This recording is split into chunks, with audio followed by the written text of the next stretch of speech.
Hey everybody, this is my 20-gallon open-topped office tank, and I don't have anything specific in mind tonight. I just want to showcase my new fish a little bit. I'm really happy with this new thick-lipped gourami I got from PetSmart.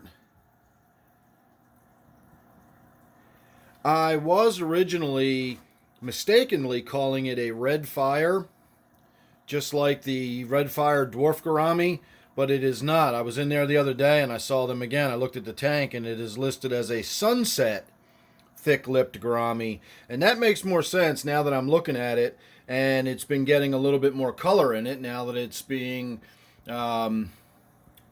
fed well. It's not as stressed out. It's, living nice and happily in a tank, and its colors are starting to come back in. And I'm not really getting a good look at it here on camera, but it's got so many little speckles and spots in its fins. It's really impressive. It's got blue in there. It's got little bits of yellow and orange. The blue really surprised me. I was not expecting to see any blue in it at all. But it's a really cool fish. I'm really happy with it. I like gouramis anyway.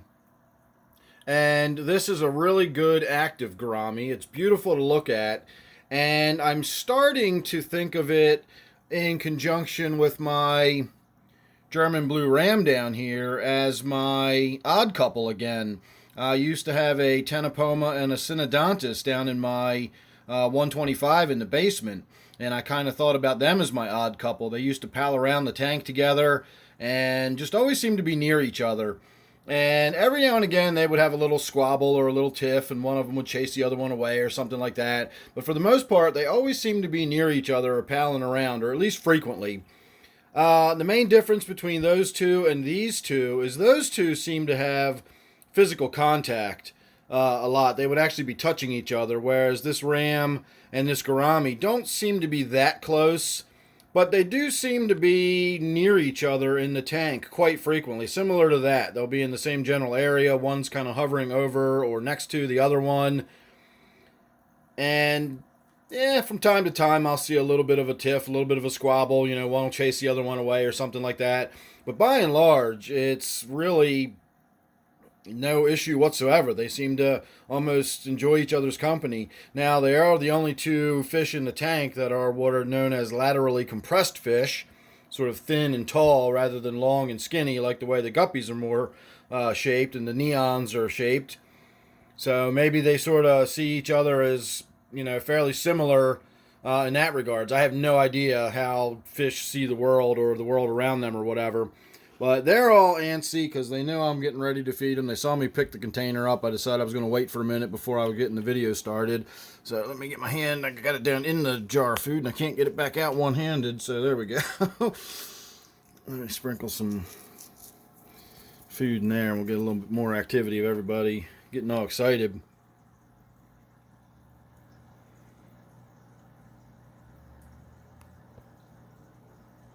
And naturally it's going to face directly towards us so we don't get to see any of the pretty colors in its fins or anything. In a moment or two, the ram is going to realize there's food in the tank and it's going to start making its way down to the other end where most of the food usually winds up. And the ram underneath of this lighting looks absolutely fantastic.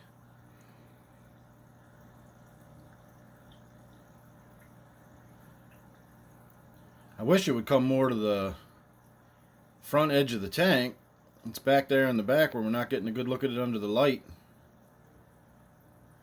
Getting more of a look at my fingers than we are the fish.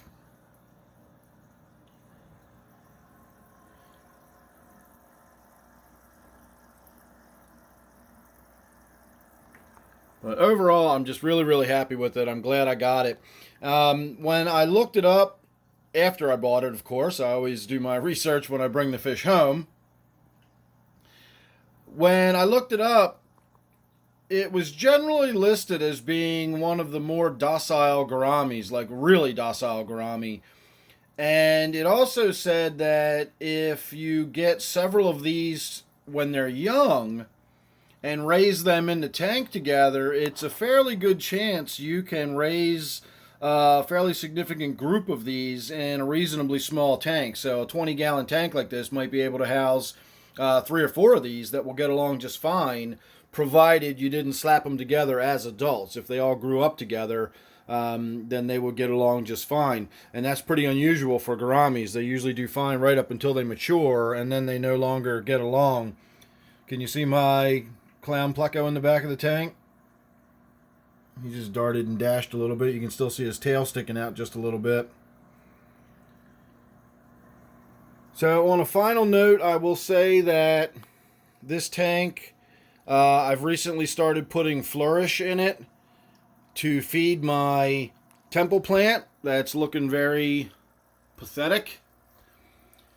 I know it's suffering from nutrient deficiencies. I know at the very least we are suffering from a CalMag deficiency in this plant.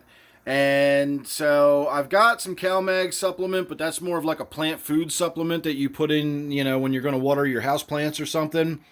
So I'm not sure if I want to squirt that right into my aquarium. I got the flourish. I put it in there. It's not causing any problems with the fish or anything like that, obviously. But I was reading the ingredients tonight because somebody pointed out that is micronutrients only. There is no NPK, none of the macronutrients in there. And that's true. There are no macronutrients in there. I'm certainly not worried about the nitrogen. I've got plenty of nitrogen in my tanks. As far as the potassium and the phosphates, not too worried about the phosphates. I'm not sure how significant potassium is. I don't know if I've got a source of potassium in the tank. But considering it's a macronutrient, I probably don't have too much to worry about with it.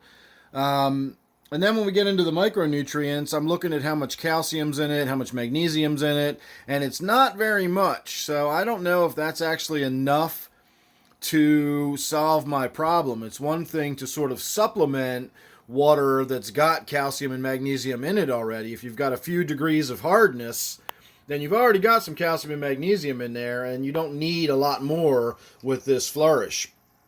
I don't have any. So I may need to add a calcium and magnesium supplement. I don't know if that's going to be the case or not. But with this flourish that I've got, it's, I don't know. It's going to be interesting to see how it works out. It actually has more chlorine in it as an ingredient than it does calcium.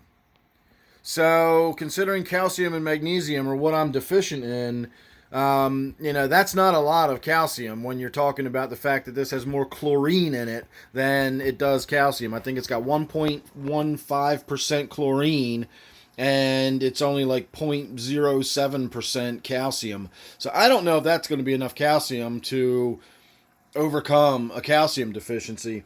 I will say these new leaves right here on the bottom, they actually don't look terrible compared to some of the other ones. There's a little more green in them. And that's where I'm getting the what is indicative of the calcium deficiency. I mean, touch it and you can see how many leaves just fall off of it into the tank. But you see how pale and washed out it is? It almost looks like it's been bleached or something. That's a pretty good sign of a calcium deficiency. It's working desperately to photosynthesize and it can't. So anywhere where the lights are shining on it, and it's trying to photosynthesize, that's where it's going to burn those leaves up like that. So some of this new growth that's struggling, it's trying, but if it doesn't have the calcium, it's just not going to be able to do it. So we'll have to wait and see whether or not the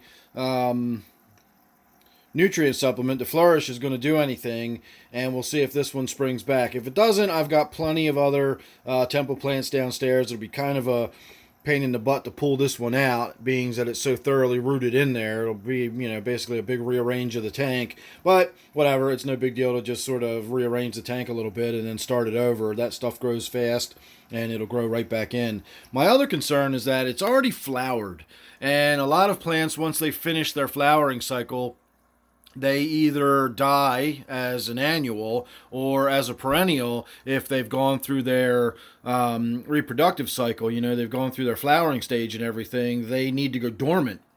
So this is a plant I'm not familiar with. I grow it in my aquarium. It's not something I see out in my backyard.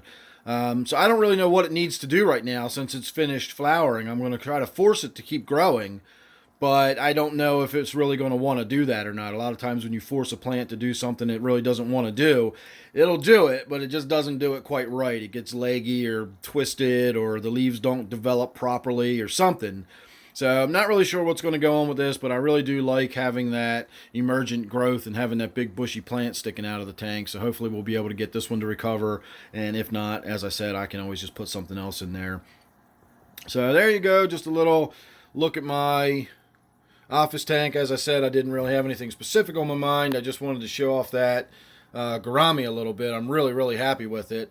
And then, of course, my ram in there. If you follow along with my videos regularly, you'll know that that's a fairly recent addition for me too. And I'm really happy with that ram. I'm really, really excited. I put off buying one of those for so many years because I didn't think I'd be able to keep them, and it turns out that I can keep them just fine. And I really, unfortunately, cheated myself out of an awesome fish for a lot of years when I didn't need to. But we'll talk more about that later. This video has already gone way longer than I expected it to. It was supposed to be just a little look at that gourami, but that's how it goes with me. So make sure you're subscribed. That way you won't miss anything I got coming up. You never know what it's going to be with me. And see, now you're getting kind of an idea of what I was talking about. I was hoping we'd get to see a little of this behavior before the video's over. See how they're kind of palling around together, just kind of in the same area, lingering around, just kind of palling around. They're not really doing, I don't know, it's weird. It seems like they're hanging out together. I don't want to, anthropomorphize the fish too much, but it definitely seems like they're palling around together, which makes me happy. I was afraid I was going to have aggression issues and we were going to have to separate them or something like that, but I don't. So anyway, make sure you subscribe. That way you won't miss anything I've got coming up. And then don't forget, of course, this is my 20-gallon open-topped office tank. So thanks for watching. Hope you enjoyed. I'll see you real soon in the next one.